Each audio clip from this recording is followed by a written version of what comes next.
You were, I think, one of the last guys to join the staff here just, last month. What was kind of your role in this whole process? Well, my role was just kind of get in, where I fit in and do whatever needed to be done. Whether it's getting on Jaleel and make sure he's good, kind of seal the deal with Marcus, getting in there and playing my role with Jason, and making sure Nate had everything he needed. So my role was kind of, do whatever I needed to do. Obviously recruit the kids that are going to be playing for me, but also as a defensive staff getting there and meeting the defensive line parents and going in and seal the deal with a lot of these kids. So it was a group effort in a lot of cases.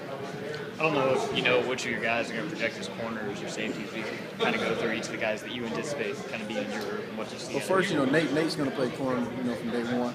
He's a very skilled guy.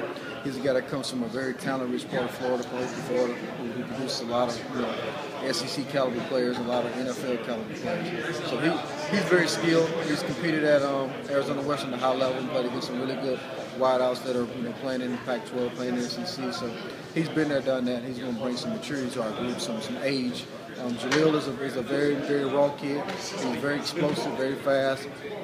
He can play man-to-man. He can play the ball in the deep part of the field. So we're looking forward to bringing both of those kids in here and seeing what they can do from day one.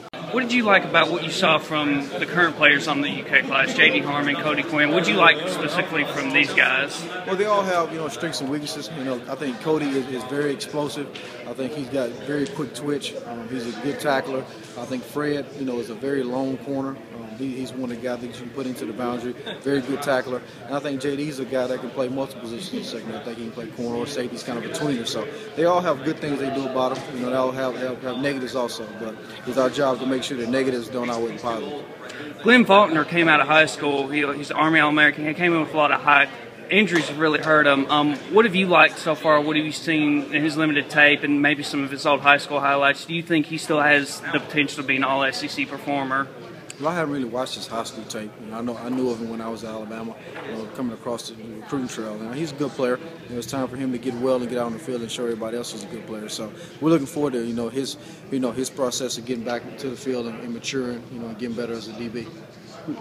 What other defensive backs have you seen that really haven't been talked about? Maybe some of the guys who played a little sparingly last year, got some limited snaps. Who have you seen so far that you've liked? I think the three that I mentioned, I think I really like Cody, as far as just raw ability. He's a guy that really can go out there and get it done. I think, he's probably the one that stuck out the most to me while I was looking at tape. Fred's got a lot of ability because he's big. He matches up well. Same thing with JD. He matches up pretty well also. Okay. Thanks, sir. Thank you. Have a good night.